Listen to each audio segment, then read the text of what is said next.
This is Bill Jasper with the New American Magazine. For several decades now, we have been warning that globalist politicians in one administration after another, as well as in Congress, have been working to disarm the American people through international agreements and the United Nations treaties.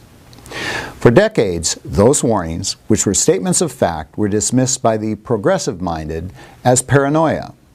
Well, the Obama administration has now signed the Arms Trade Treaty, and the battle now goes to the Senate.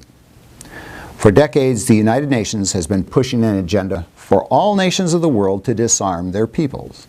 Civilians, that is, individual citizens, must not have recourse to arms, says the UN. Governments must have a monopoly on force. According to the UN, only authorized state parties, that is, governments and their military and police agencies, should be allowed to possess or have access to guns and ammunition. What was the Obama administration's response to the UN's demands for disarmament? On October 14 of 2009, former Secretary of State Hillary Clinton released a press statement on the United States' support for the Arms Trade Treaty. On September 25, 2013, current Secretary of State John Kerry signed it. Obama, Clinton, and Kerry, and many of their like-minded cohorts in government and the media, have been in favor of disarming the American people. Their records show it, even though at times they pretend to defer to their oath of office to defend the Constitution, including even the Second Amendment. President Obama has issued one executive order after another directly violating the Constitution.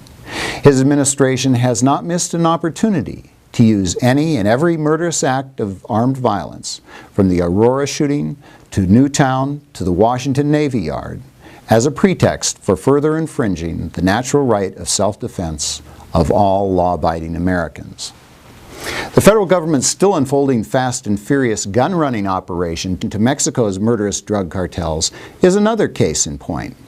It has demonstrated that this administration is even willing to break the law and illegally funnel arms to foreign criminals, and then turn around and use the inevitable homicidal mayhem that is unleashed with those weapons that they have provided as further argument to disarm the American people.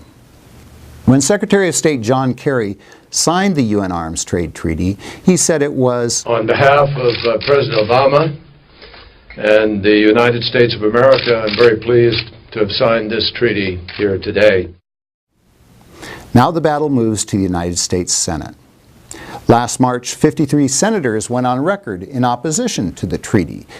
If they mean what they say and stand firm, the administration will not have the two-thirds majority it needs to ratify the treaty. But that is a big if. Visit us at thenewamerican.com to find out more about the UN Arms Trade Treaty and what you can do to stop it.